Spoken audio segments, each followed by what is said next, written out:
Et justement, les coupes de Doug Ford dans les services aux Franco-Ontariens ont rattrapé les conservateurs du côté d'Ottawa. Alors qu'on est à l'heure des bilans de fin de session à la Chambre des communes, je reçois le chef du Parti conservateur du Canada, Andrew Scheer. Bonsoir, M. Scheer. Bonsoir. Alors, on vient d'entendre la sénatrice indépendante Julie Méville-Deschênes vraiment indignée parce que les sénateurs conservateurs ont tout fait pour bloquer le vote sur la motion qu'elle avait déposée pour venir en aide aux Franco-Ontariens. Est-ce que vous partagez cette position des sénateurs conservateurs? Nous préférons d'adopter une attitude constructive pour régler les situations et pour proposer les solutions pour les Franco-Ontariens. C'est facile pour les libéraux et les autres politiciens de jouer des jeux de petits politiques pour attaquer un autre gouvernement, un autre parti. Mais pour nous, il y a des aspects de cet enjeu que le premier ministre lui-même peut contrôler. Alors, j'ai demandé une réunion avec le premier ministre pour discuter les défis pour les Franco-Ontariens. Il y a plusieurs choses. Par exemple, le gouvernement fédéral dépense l'argent en Ontario à un niveau très, très diminué quand on fait la comparaison dans les autres provinces. Alors, par exemple, pour les francophones dans les autres provinces comme Manitoba, Alberta, ils reçoivent bien plus d'argent qu'en Ontario, où il y a plusieurs francophones. On a parlé sur le fait que le Banque de l'infrastructure, qui est un programme fédéral sous la gestion de 7 premiers ministres, offre les services seulement en anglais. Alors, il y a des choses que le gouvernement peut améliorer aujourd'hui et on préférait d'adopter les solutions, les idées pour accomplir quelque chose. Oui. Concernant la gestion de ce dossier, des coupes de Doug Ford dans les services aux Franco-Ontariens. Vous avez été au départ, les conservateurs, à Ottawa, plutôt silencieux. En fait, ça vous a pris 10 jours avant de répondre. Pourquoi ça a pris aussi longtemps? Parce que, bon, 10 jours en politique, évidemment, c'est une éternité. Pourquoi ça vous a pris autant de temps à répondre à ça? Mais ce n'est pas le cas. J'ai demandé une réunion avec le premier ministre d'Ontario le jour après les annonces. Et j'ai eu une réunion avec M. Ford à Toronto, une question de 2-3 jours après la décision. Et j'ai dit clairement que je suis le produit des programmes et les services pour promouvoir le français. Je suis né à Ottawa dans une famille anglophone. C'est évident. Peut-être c'est une surprise, mais le français, ce n'est pas mon première langue. Mais j'ai profité de les programmes et les services. Et je crois sincèrement, dans un pays où les deux langues sont les langues fondatrices et on respecte la langue française hors de Québec, partout. Alors, il me frustre. Je suis tanné les attaques des libéraux et les autres qui disent j'ai pas fait quelque chose. J'ai pris l'initiative de parler avec M. Ford, avec Mme Mulroney, le ministre responsable de ce dossier.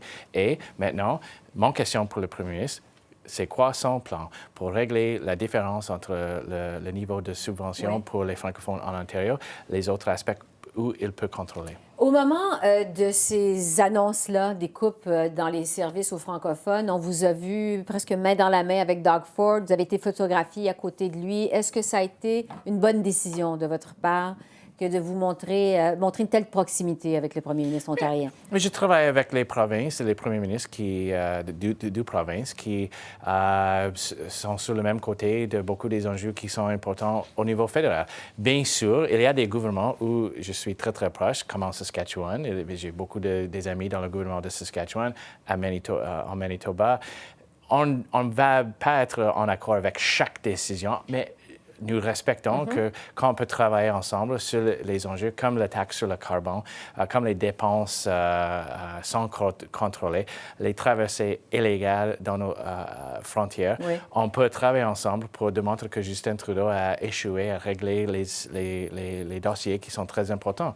Alors, j'ai aucun problème de travailler avec les premiers ministres des différentes provinces quand on a des terrains en commun. Est-ce que vous pensez que cet épisode-là va vous nuire au Québec pendant la prochaine campagne électorale? Non, parce que je suis sûr que les Québécois et Québécoises reconnaissent le fait que c'est le Parti conservateur qui a reconnu la nation québécoise.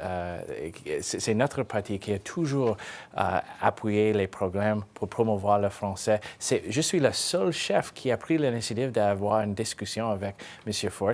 Je suis le seul chef d'un parti qui veut donner plus de pouvoir au Québec pour les enjeux comme l'immigration, décisions comme la culture. J'ai proposé l'idée d'un seul rapport unique pour les impôts. Nous sommes toujours concentrés pour donner au Québec le pouvoir qu'ils ont besoin et respecter le fait français dans notre pays. Pendant la dernière session, puisqu'on est à l'heure des bilans, on a eu l'impression que les conservateurs étaient un peu à la remorque des événements, n'ont pas beaucoup proposé de choses, n'ont pas nécessairement parlé d'environnement, ce qui vous a été reproché. Sur quoi vous allez faire porter la prochaine campagne électorale? Vous allez parler de quoi, les conservateurs? On va parler de le fait que sous Justin Trudeau, le budget était tellement sans contrôle. Mais vous, est-ce que vous allez proposer des choses ou vous allez seulement critiquer les libéraux? Absolument. C'est normal dans un Parlement que le parti opposition s'oppose, oui, et nous critique les aspects et les échecs de ce gouvernement. Absolument, je suis sûr, et je suis une vétéran de beaucoup des campagnes. C'est essentiel pour un parti de gagner les votes pour les Canadiens. On doit offrir quelque chose pour l'avenir. Oui. Et absolument, on va parler d'un Canada plus libre avec une qualité de vie plus élevée, avec les coûts plus baissent, les impôts plus baissent. Et on va proposer beaucoup de programmes innovatifs, pas seulement de dépenser l'argent ici et là, mais vraiment de changer la façon où le gouvernement gère quelques aspects de notre économie et de notre société. Un mot sur le pacte d'immigration de l'ONU. Vous êtes sortis, les conservateurs, très fortement contre ce pacte. En fait, vous soumettez qu'il vient gruger la souveraineté du Canada, alors que c'est prouvé qu'il n'est pas juridiquement contraignant. Pourquoi une réponse aussi forte? Parce que certains vous ont accusé de vouloir alimenter les tensions, les peurs contre la migration, les mouvements migratoires. Non, mais c'est prouvé que cette entente va avoir un impact sur notre système. Ça, c'est clair. Il y a beaucoup de décisions des cours qui utilisent les ententes, les accords dans les décisions. Alors, il fait référence à un accord signé par le Canada dans une décision d'une cour ici à Canada qui va avoir un impact dans notre système. Ça, c'est clair. Aussi, il y a une section de la loi sur l'immigration qui dit que chaque entente ou accord que le gouvernement signe avec les Nations unies va avoir un impact dans notre système. Alors, ça, c'est clair. Même s'il y a une ligne où il dit OK, ça n'a aucune chose de toucher la souveraineté de pays, ça, c'est faux. Ce gouvernement a décidé de signer cette pacte sans débat, sans explication pour les Canadiens. Il y a des vraies inquiétudes pour les Canadiens dans la manière que ce gouvernement a géré notre système d'immigration. On voit Roxham Road, on voit la situation qu'il n'y a aucune chose proposée par ce gouvernement d'arrêter les traversées illégales. Et maintenant, il signe un accord qui donne quelques pouvoirs, qui accepte quelques cibles, et aussi à une section qui parle de sensibiliser les médias pour promouvoir un type de couvrage. Ça, c'est pas la responsabilité d'un gouvernement. Monsieur Scheer, il semble que je dois vous laisser aller parce que vous avez d'autres entrevues. On aura sûrement l'opportunité, en fait, de se revoir pour que vous puissiez nous parler de la bataille du Québec, comment vous voyez ça, les conservateurs. Mais merci beaucoup de nous avoir accordé cette entrevue. Toujours un plaisir. Joyeuse fête. Merci. Merci.